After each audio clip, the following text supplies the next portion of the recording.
Welcome to everyone in All Rounder Educators myself किरण।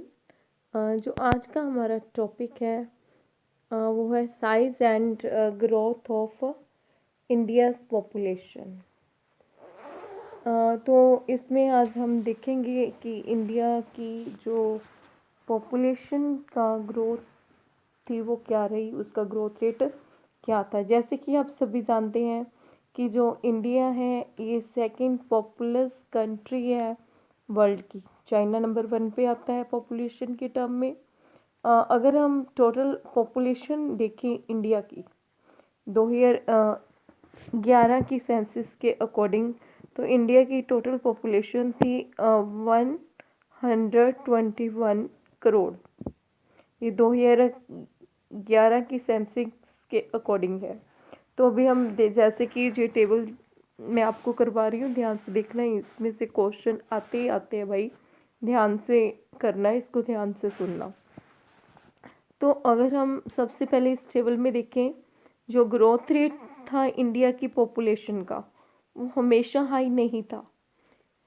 अगर हम देखें 1901 से लेके 1901 से लेके 1951 के बीच में देखो, 1901 से लेकर अगर हम कहाँ से देखें 1951 के बीच में बात करें, तो जो इंडिया का एनुअल ग्रोथ रेट था वो 1.33% से ज़्यादा नहीं बढ़ा। 133% से ज़्यादा नहीं बढ़ा, तो ये एक मॉडेस्ट रेट ऑफ ग्रोथ था।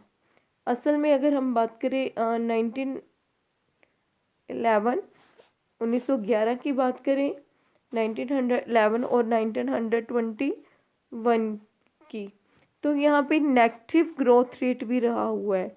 देखो आपको दिखाई दे रहा है ना, 1921 में नेगेटिव ग्रोथ रेट जो रहा हुआ है नेगेटिव 0.03%। ये क्यों था, यहाँ से क्वेश्चन आता है, ठीक है ना, कि इंडिया की पॉपुलेशन का ग्रोथ रेट अगर हम बात करें तो स्टार्टिंग से ज़्यादा हाई नहीं था। अगर हम बात करें 1918 के समय, ठीक है, उस समय एक एपिडेमिक आई थी जिसका नाम था इन्फ्लुएंजा। जो इन्फ्लुएंजा एपिडेमिक थी 1918-19 में, इसके कारण 12.5 मिलियन पर्सन, यानी कि इंडिया की टोटल पॉपुलेशन का कितने परसेंट थे, 5% लोग थे जो मारे गए थे। तो आप समझ पा रहे हो इंडिया का ग्रोथ रेट हमेशा से हाई नहीं रहा था। अगर 1911 और 1921 के बीच में हम बात करें तो इंडिया का नेगेटिव ग्रोथ रेट भी रहा हुआ है।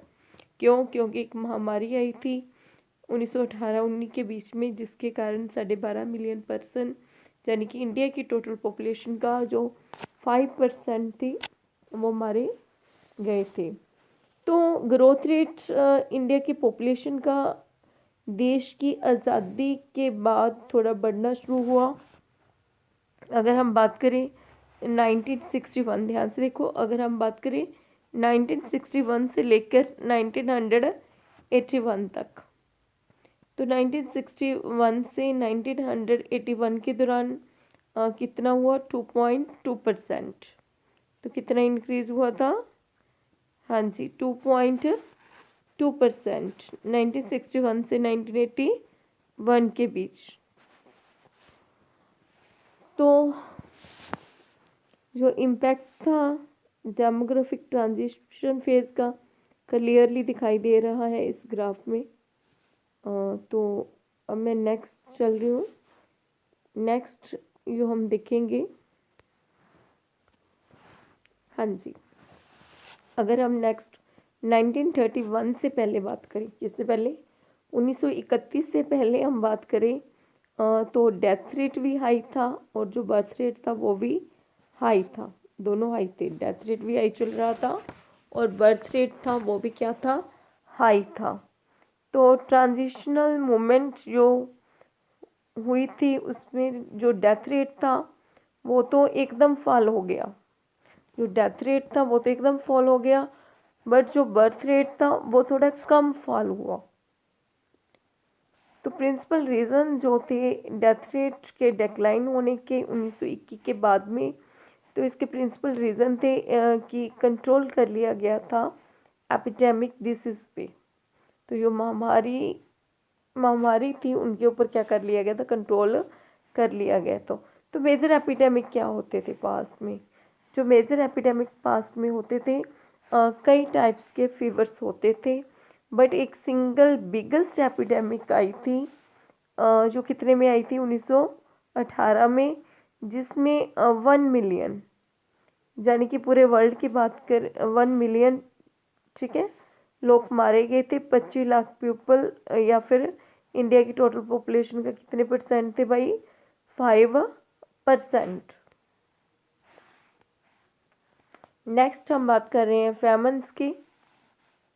हाँ जी, जो फैमन्स है, फैमन्स एक मेजर सोर्स है जिसकी वजह से मोर्टेलिटी, हमने पढ़ा था ना, mortality rate, infant mortality, maternal mortality. Infant mortality में मैंने लास्ट पार्ट में आपको बताया था कि जो बच्चे 1 ईयर का होने से पहले जिनकी क्या हो जाती है, डेथ हो जाती है। मैटरनल मोर्टेलिटी जिसमें वो औरतें आती थी जो बच्चों को जन्म देते ही मर जाती हैं। तो इसका मेजर सोर्स क्या माना गया था, फैमन्स। और फैमन्स का कारण क्या है, फैमन्स का जो कारण है, गरीबी, malन्यूट्रिशन, कुपोषण का होना, और जो ट्रांसपोर्टेशन कम्युनिकेशन की कमी होना, एज वेल एज जो एफर्ट सरकार की तरफ से की जा रही थी वो भी काफ़ी ना होना। तो ये कुछ मेजर फैक्टर थे जो रिस्पॉन्सिबल हैं किसके लिए, फैमन्स के लिए। बट फिर भी बात करें तो कुछ स्कॉलर्स जैसे कि अमर्त्य सेन, अदर्स ने ये शोन किया कि फैमन्स ये ज़रूरी नहीं है कि अगर शॉर्टेज आती है फूड ग्रेन प्रोडक्शन में तो उसके कारण हो। उन्होंने इसका कारण क्या बताया, कि कई बारी लोग इसको परचेज नहीं कर पाते, ठीक है, लोग इसको क्या नहीं कर पाते, खरीद नहीं पाते, गरीबी होती है इसका कारण। तो मैं एक बार फिर से आपको रिकैप करती हूँ जो मैंने कराया है, और जो हमारा नेक्स्ट पार्ट होगा लेक्चर का उसमें हम एक तो देखेंगे कि जो हमारा बर्थ रेट है उतनी तेज़ी से फॉल क्यों नहीं हो रहा जितनी तेज़ी से डेथ रेट फॉल होता है, उसके बारे में हम बात करेंगे। और साथ में ही हम जो बात करेंगे कल age structure of the Indian population के बारे में बात करेंगे। तो मैं भाई जो मैं आपको करवा रही हूँ ना, ये नोट्स तैयार करके इन्हें अच्छे से प्रिपेयर करना। अगर आप अच्छे से कर लेंगे तो आप एग्ज़ाम में बहुत अच्छा कर पाएंगे। तो बहुत ध्यान से करना, मेरी वीडियो का कोई भी पार्ट आप मत छोड़ना। अभी मैं रिकैप करती हूँ जल्दी जल्दी से आपको जो हमने आज रीड किया है।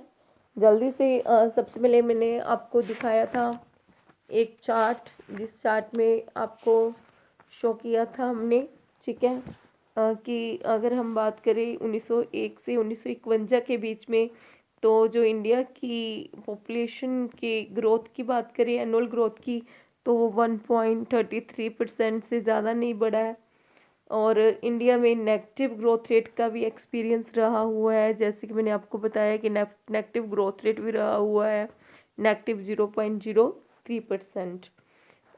तो क्यों था यहाँ पे नेगेटिव ग्रोथ रेट का कारण क्या था, मैंने आपको ये बताया कि 1918-19 में एक एपिडेमिक आई थी जिसके कारण इंडिया की टोटल पॉपुलेशन का जो 5% लोग थे वो मारे गए थे।